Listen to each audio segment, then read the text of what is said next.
Hello students, आपका स्वागत है बोध कोचिंग क्लासेस के यूट्यूब चैनल पे। मेरा नाम है जयप्रकाश सिंह, मैं हूं आपका फिजिक्स का ट्यूटर। और आप जैसा कि देख सकते हैं मेरे हाथ में एनसीईआरटी है।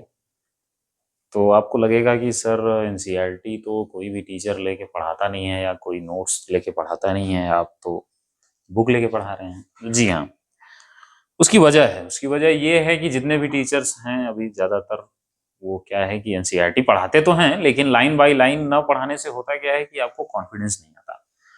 और जनरली आजकल जैसा कि आपने भी इस साल नीट का पेपर देखा या जेई का देखा, जब भी उसमें क्या है कि आजकल थ्योरेटिकल पोर्शन या कंसेप्चुअल पोर्शन ज़्यादा पूछा जाने लगा है। तो वो सारे कंसेप्ट और थ्योरी जो भी हैं वो आती हैं आपके एनसीईआरटी की लाइन से। तो हम पूरी कोशिश करेंगे कि आपको जो भी लाइंस हैं, जितनी भी लाइंस है यहाँ पे मैं रीडिंग करूंगा, उसको समझाऊं, ट्रांसलेट करूंगा, और जो भी लगेगा कि नहीं ये थोड़ा सा टफ है समझने में, आपको समझा दूंगा वो। और यहाँ पे बोर्ड पे मैं लिख के समझा दूंगा। और नोट्स जो है आपको उसके लिए टेलीग्राम चैनल पे आप लिंक मिल जाएगा डिस्क्रिप्शन बॉक्स में, आपको हैंड रिटन नोट्स मिलेगा। लेकिन ध्यान दीजिएगा कि आप नोट्स मिल जाए तो कोशिश ये करिएगा कि उस नोट्स को डाउनलोड करके अपने हाथों से लिखिए। उससे क्या होता है कि चीजें आपकी ज्यादा रिटेन होती हैं। और अगर आपके पास समय नहीं है तो इसीलिए मैंने हैंड रिटन भी दे ही दिया है कि आप उसको प्रिंट करवा के अपना यूज कर लें। ठीक है, तो चलते हैं अपने टॉपिक पे आते हैं। टॉपिक हमारा है chapter 1, electric charges and field. इसमें 1.1 पहला इंट्रोडक्शन। तो इंट्रोडक्शन में क्या है, एनसीईआरटी आप ऐसा करिए कि एनसीईआरटी अपना खोल लीजिए, क्लास 12 पार्ट 1। ठीक है, अब यहाँ पे आते हैं 1.1 इंट्रोडक्शन। लिखा है कि all of us have the experience of seeing spark और hearing a crackle when we take off our synthetic cloth और sweater, particularly in dry weather.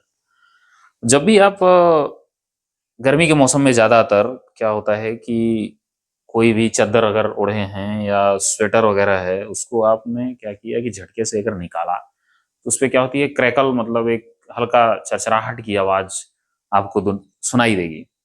और ये पॉलिस्टर सिंथेटिक क्लॉथ्स का मतलब है कि जनरली वो पॉलिस्टर वगैरह से बने होते हैं। तो ये ड्राई वेदर्स में आपको ज्यादा दिखेगा। ऐसा क्यों हो रहा है कि have you ever try to find out any explanation for this phenomena? आइए देखते हैं क्या कहती है NCERT. Another common example of electric discharge is lightning that we see in the sky during thunderstorm. अब यहाँ पे एक चीज आ गया, इलेक्ट्रिक डिस्चार्ज। इलेक्ट्रिक डिस्चार्ज का मतलब क्या होता है? चार्जिंग का मतलब आप जानते ही हैं, आप फोन चार्ज में लगाते हैं, लैपटॉप सब कुछ चार्ज में लगाते हैं, तो क्या होता क्या है उस टाइम पे? उस टाइम पे क्या होता है कि इलेक्ट्रिसिटी जब उसमें फ्लो करती है तो चार्ज क्या होते हैं, आपकी बैटरी में एक्यूमुलेट होते हैं, तो उसको बोलते हैं चार्जिंग। यानी कि किसी भी जगह पे आप चार्ज देकर के उसको स्टोर कर रहे हैं। अब इलेक्ट्रिक डिस्चार्ज क्या होगा? जो है चार्ज उसी जहां पे आपने स्टोर किया, उससे चार्ज क्या आ रहे हैं, बाहर आ रहे हैं। भाई जो इलेक्ट्रिकल एनर्जी है वो चार्ज के फॉर्म में स्टोर होती है, तो चार्ज बाहर आ रहा है, इसका मतलब कि उसको क्या बोलेंगे, इलेक्ट्रिक डिस्चार्ज बोलेंगे। तो जब ये क्रैकल वगैरह का साउंड देखते हैं आप, तो उस पर चार्ज का फ्लो होता है, तो उसी को एनसीईआरटी ने इलेक्ट्रिक डिस्चार्ज कहा है। ठीक है, अब ये कहाँ होती है? Lightning that we see in sky during thunder storm. जब ये तूफान आंधी आती है तो उसमें देखते होंगे आप, बिजली बिजली कड़कती है। तो वो कड़कती हुई बिजली क्या है? इलेक्ट्रिक डिस्चार्ज ही होता है बादलों के बीच में। उसके बारे में पढ़ेंगे हम लोग आगे भी। We also experience a sensation of an electric shock either while opening the door of a car holding the iron bar of a bus after sliding from our seat। जब अपने सीट पे सरक करके हम किसी गाड़ी का, बस, उसका क्या बोलते हैं, जो आयरन बार होता है, लोहे का जो रॉड होता है, उसको पकड़ते हैं तो ऐसा महसूस होता है। जनरली ये सारी चीजें इलेक्ट्रिक डिस्चार्ज को समझाने के लिए हैं, कुछ बहुत इसमें इंपॉर्टेंट नहीं है, बट आप अब लाइन बाय लाइन पढ़ रहे हैं हम लोग तो पढ़ लेते हैं। ठीक है, the reason for this experience is discharge of electric charges through our body. ठीक है, हाँ, ये क्या है, हमारी बॉडी से इलेक्ट्रिक चार्जेस क्या हो रहे हैं, फ्लो हो रहे हैं, डिस्चार्ज हो रहे हैं।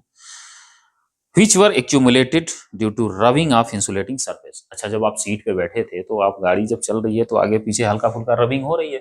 तो रबिंग से क्या होता है कि चार्ज एक्यूमुलेट होते हैं बॉडी में, और जैसे ही आपने उसको एक मीडियम दिया, जैसे ही आपने बार को टच किया तो आपके बॉडी से एक क्या बोलते हैं, कंडक्टर टाइप की चीज बन गई।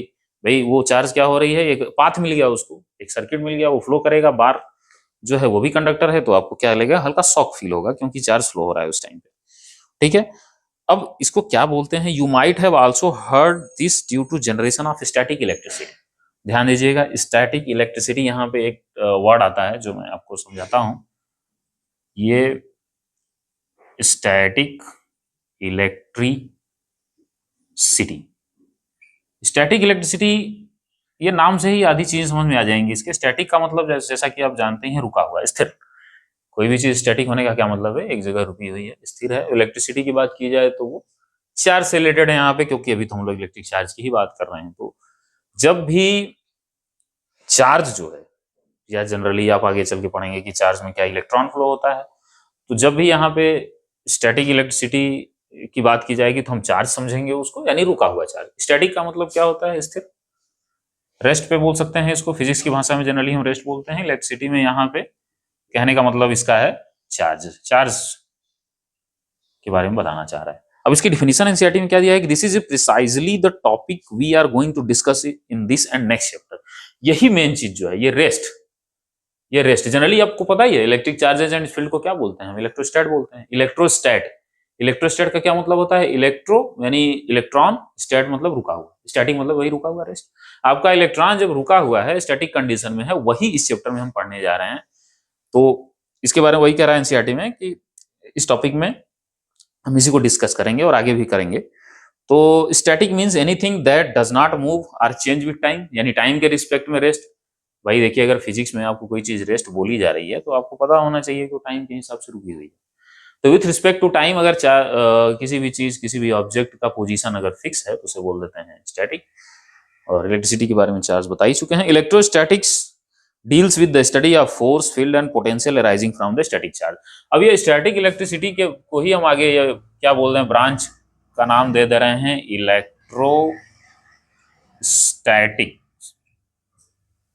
इलेक्ट्रोस्टैटिक्स। इलेक्ट्रोस्टैटिक्स बोल रहे हैं, इसकी हम डिफिनीशन एनसीईआरटी के अनुसार ही, अब चूंकि हम पूरा लाइन बाय लाइन पढ़ रहे हैं तो हम आगे पीछे नहीं करेंगे, आपको इसी में समझना। Electrostatic deals with the study of force. पहली चीज क्या है, देखिए फोर्स, ठीक। और दूसरी चीज क्या है, फील्ड या फोर्सेस लिख लीजिए इसको, फोर्सेस और फील्ड्स। और है तीसरा जो है पोटेंशियल।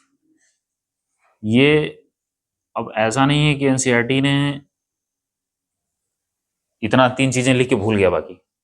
जनरली हम इलेक्ट्रोस्टैटिक्स में ये तीन चीज ही इसीलिए पढ़ते हैं क्योंकि जब आप कोई रेस्ट चार्ज रखते हैं, कहीं से मीडियम में प्रेजेंट होता है, तो वो क्या करता है कि वो सराउंडिंग मीडियम में फील्ड जनरेट करता है। सबसे पहले फील्ड आती है, फील्ड जनरेट करता है। अब उस फील्ड में अगर कोई दूसरा चार्ज या सिमिलर चार्ज या डिसिमिलर चार्ज, जो कि आगे पढ़ेंगे हम चार्ज के बारे में, वो प्रेजेंट होगा तो उस फील्ड की वजह से उस पर फोर्स महसूस होती है, फोर्स महसूस होती है। और वही पोटेंशियल जो है, पोटेंशियल भी उसी क्या है, एक चार्ज की वजह से वो ये दिखाता है कि वो कितना एनर्जी किसी और चार्ज पे डेवलप कर सकता है।